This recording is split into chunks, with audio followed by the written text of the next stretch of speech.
Kira-kira bagaimana job description dari pekerjaan Bapak itu sendiri? Oke, untuk job desk tiap HRD rata-rata hampir sama ya. Terutama di bidang pendidikan yang saya pegang sekarang. Pertama pasti kita bicara mengenai rekrutmen, mengenai jumlah manpower, jumlah berapa dosennya, berapa bagian administrasinya. Nanti dari jumlah tersebut kita tinggal hitung berapa orang yang kita butuhkan. Nah, mulai memasang iklan, prosedur seperti biasalah, sampai ke proses pencarian kandidat seleksi. Nah, begitu dosen sudah terpilih atau orang administrasi tersebut sudah terpilih, tahap berikutnya kita membuat surat perjanjian kerja. Nah, dalam pembuatan surat perjanjian kerja ini kita menganut dengan undang-undang yang ada, Undang-Undang Nomor 13 tentang ketenaga kerjaan. Nah, setelah itu dari mulai masuk orang kita memberikan orientasi. Orientasi apa sih tentang Podomoro University? Apa tugas-tugasnya, bagaimana struktur organisasinya, sampai orang itu nanti memahami apa yang menjadi skop bidang pekerjaannya dia sendiri. Itu sih, kurang lebih itu di bidang rekrutmen. Berikutnya di bidang mengenai job desk itu sendiri. Tiap posisi harus punya job desk. Jadi nggak boleh ada satu posisi yang belum ada job desk-nya. Karena job desk itu nanti akan sebagai acuan dia mengerjakan apa yang dia tulis itulah yang dia kerjakan. Gitu. Itu job desk. Nah, berikutnya lagi bagian dari HR juga ada membuat namanya Standard Operation Procedure, SOP. SOP ini berlaku bagi semua karyawan, baik itu dosen, tenaga administrasi, sampai semuanya, sampai ke level bawah. Misalkan SOP mengenai rekrutmen, SOP mengenai penggajian, SOP mengenai kenaikan jenjang jabatan, itu ada SOP-nya. Karena setiap dosen, setiap karyawan ada namanya talentnya, ada sistem jenjang karirnya. Nah, orang-orang yang terpilih, orang-orang talent itulah yang menjadi acuan pertama kita untuk kita promosikan. Itu. Preview.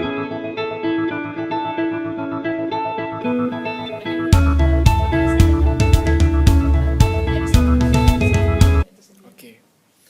Tantangan terutama kalau kita menghadapi saya sebut bukan tantangan sih, saya sebut ini suatu hal yang menjadi resiko atau menjadi output dari setiap HRD ya, setiap orang yang menduduki posisi HRD. Jadi seperti contohnya begini, kita punya beberapa orang karyawan yang memang kita merasa memang dia punya potensi, tapi kita melihat belum ada peluang untuk dia bisa berkembang. Kadang saya sebagai HRD melihat, wah ini kalau kita nggak kita promosikan dia bisa keluar nih, karena dia merasa sudah di topnya, sudah di posisinya itu sekarang gitu. Nah, itulah kadang saya merasa orang bagus harus keluar terpaksa gitu, karena tidak ada posisi yang bisa lagi untuk dia level di atasnya lagi. Seperti itulah contohnya. Terus misalkan lagi ada karyawan yang memang dinilai tidak perform, sebaliknya kalau tadi yang atas, karena yang paling bawahnya gitu ya, yang tidak perform. Gimana cara kita membuat supaya dia bisa perform, supaya dia bisa kerja bagus tanpa harus kita keluarkan, misalkan seperti itu. Tapi kalaupun memang dia sudah dicoba, dipindahkan ke departemen lain, juga masih belum bisa berkembang, ya mau nggak mau pilihan kembali lagi. Dia yang nggak tahan atau perusahaan yang harus mengganti posisi itu dengan orang yang lain. Seperti itu. Preview. Bagaimana perbedaan antara Human Resource Manager di pendidikan sama Human Resource Manager di konstruksi? Menarik nih. Perbedaannya sangat mendasar ya. Semua orang pasti tahu kalau bicara di dunia pendidikan pasti cakupannya adalah dosen. Tapi kalau di bagian konstruksi pasti cakupannya adalah tenaga kerja yang sifatnya karyawan kasar, buruh harian, tenaga kasar gitu, yang memang tukang-tukang yang di proyek-proyek kita pembangunan seperti itu. Nah, menghadapi seorang dosen dengan menghadapi buruh kasar itu harus berbeda treatmentnya dari kita. Seperti contoh kayak misalkan kita harus dealing atau negosiasi dengan buruh, kita nggak bisa main dengan dengan kata-kata yang kita merasa diri kita tinggi atau kita merasa kita ngerti semuanya gitu, mereka akan cenderung nggak ngerti apa yang kita bahas nantinya gitu. Karena kita harus menggunakan bahasa-bahasa yang mereka mungkin lebih bisa dipahami, menggunakan gaya bicara yang mereka juga bisa mengerti. Berbeda dengan halnya mungkin dengan dosen. Dengan dosen kita menyampaikan dengan jelas, sesuai dengan kriteria yang kita butuhkan, sesuai dengan apa yang kita mau sampaikan. Mereka bisa dengan cepat mengerti. Nah, itulah perbedaannya. Jadi kalau bicara jumlah pasti juga berbeda. Contohnya kayak di setiap proyek itu pasti lebih dari 100 orang tuh tenaga buru-buru kasarnya. Tapi kalau di perusahaan atau di pendidikan itu mungkin nggak nyampe 100 orang gitu. Jadi secara jumlahnya juga berbeda. Gitu. Tinggal gimana cara kita membawa cara kita istilah menyampaikan hal-hal yang mau kita sampaikan dengan cara yang tepat, dengan orang yang tepat. Seperti itu.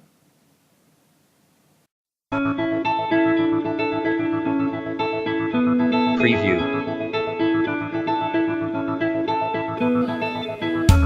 Seharian Bapak sebagai seorang Human Resource Manager itu ngapain aja sih? Oke. Biasa ya, kayak saya datang pertama misalkan pagi gitu ya, saya cek email. Memang ada email juga tuh di handphone saya. Kadang kalau malam saya nggak sempat balas, saya balasnya keesokan harinya di pagi hari. Nah, saya ngurus di sini ada 2, baik itu Podomoro University maupun di NGIS.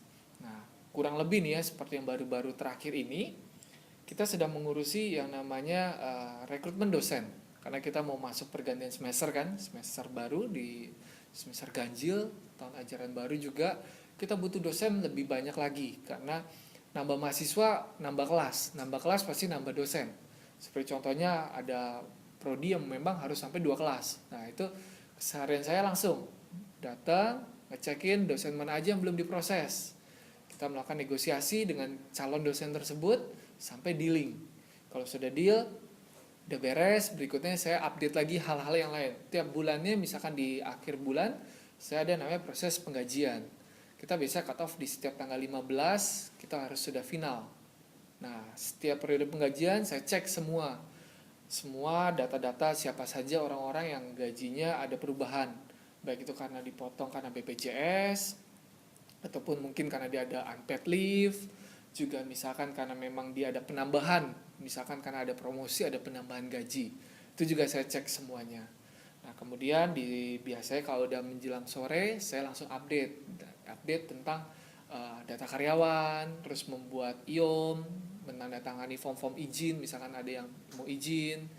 IOM tuh Internal Office Memorandum untuk misalkan dari Departemen Marketing mengajukan IOM, dari akademik mengajukan IOM juga, ada yang misalkan ada dosen yang mau keluar kota untuk ikut seminar atau ikut training, itu melalui HRD pengecekannya. Dan itu benar-benar kegiatan yang memang bisa dikatakan administrasi, itu yang harus dikerjakan juga dan menjadi tanggung jawab dari HRD, terutama HRD manajernya sendiri. Itu untuk yang keseharian sih ya.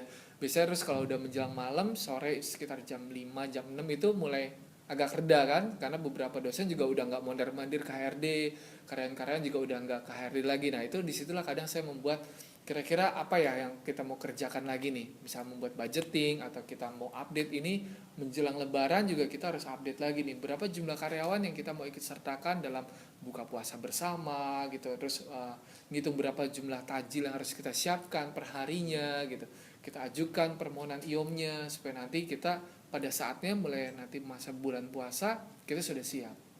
Itu sih beberapa aktivitas yang terakhir-terakhir ini itu sih.